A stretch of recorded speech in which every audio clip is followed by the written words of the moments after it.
Welcome to CandyTales. This year is the year of the dragon in the Chinese Zodiac. So our first story is East Dragon, West Dragon, pictures by Scott Campbell, story by Robyn Eversole. East Dragon lived in a palace. West Dragon lived in a cave. East Dragon had golden scales. West Dragon was mossy green with brown splotches on his belly. East Dragon and West Dragon lived on opposite sides of the world. Of course, with West Dragon's big wings and East Dragon's long swishy tail, crossing the sea was easy, but the two dragons never visited each other. West Dragon thought East Dragon was a snob. East Dragon thought West Dragon was a slob. And besides, being dragons, they were a little afraid of each other because they didn't know who was bigger, who was fiercer, and who had the bruised, hottest fire. So they kept a wall between them just in case. Each dragon lived with 8 brothers and sisters, 9 dragons in all. The emperor liked having 9 dragons in the palace for luck. Each dragon liked the emperor, who was quiet, wise, and always took the excellent advice of dragons. West Dragon didn't know any emperors. He didn't know kings, though. Kings were a nuisance. Kings kept knights, and knights were a bigger nuisance. They barged into West Dragon's cave during his naps, waving their silly swords. Nothing made a cave smell nastier than roast night. Something had to be done. The knights had to go. West Dragon rummaged around in his cave and found a map. It was an old map, the only one like it in the world. He wrote it, sealed it, and gave it to the king. The king unrolled the map. His knights came hurrying to look. They saw mountains and seas, treasures and quests, kingdoms and adventures. They set off at once with jingling armor and swishing swords. And West Dragon took a long, pleasant nap that lasted through till January. The king and his knights traveled far, far away and had hundreds of adventures. One day, they arrived at a palace. The emperor came out to greet them. "Honorable king," he said graciously, "welcome to our empire. Please stay for a visit." The emperor ordered a feast. He hoped tin soldiers could eat. Out came long, hot noodles and steaming plates of meat. The king and his knights ate lots. Then they sat around the table and told the emperor grand stories full of heroes and adventures until the sun went down. The banquet hall grew dark, and everything went wrong. The emperor clapped his hands. "Enter," he said. The big doors swung open.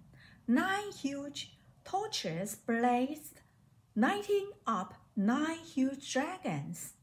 The king stared. The knights stared. "Dragons! They cried, "Attack!" Out came their swords. The emperor frowned.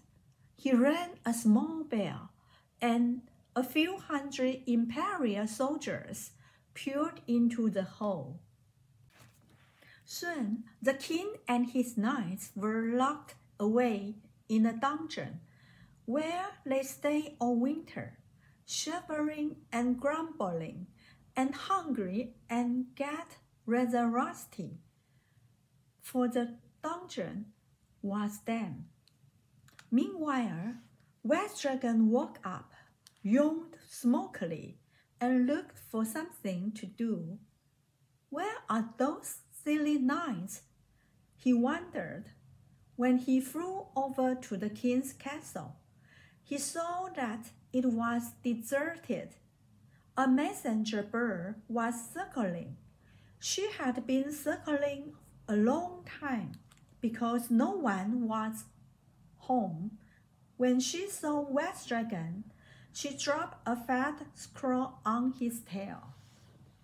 It said, "To the Royal Chancellor, if you have not gone on holidays or to anyone else at all, help. I'm being held prisoner in the Eastern Kingdom. Do something instantly, King." West Dragon sighed. Princes rescued princesses, at least the ones who were too silly to rescue themselves, but who rescued silly kings? Dragons, obviously. The flying dragon, the drop-down dragon, the running dragon. West Dragon swooped into the air with his huge wings. It was easy for him to cross all the mountains and seas and drop down from the sky right into the emperor's gardens. With his mossy green and brown skin, it was easy for him to slip unseen into the emperor's dungeon, burn through the doors with a fiery sneeze, and carry the king and all his knights safely away. East Dragon looked up and saw West Dragon flying away with the king and all his knights. "That dragon can fly!" he exclaimed. East Dragon could not fly. He watched West Dragon up there among the clouds and trembled. Then he hurried into the palace and hoped that Big Dragon would not come back. As West Dragon flew out to sea, a ship full of pirates fired flaming arrows at him.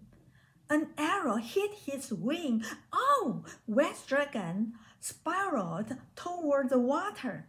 He yelled and yelled so loud that East Dragon heard from inside the palace, even with all the doors shut. East Dragon slid over the courtyard wall. He slipped gracefully into the sea and swam out, his great golden tail beating up waves and overturning the pirate ship. West Dragon was amazed. "That dragon can swim!" he exclaimed. West Dragon could not swim. He watched the long, shiny dragon and trembled, wishing he did not need rescuing.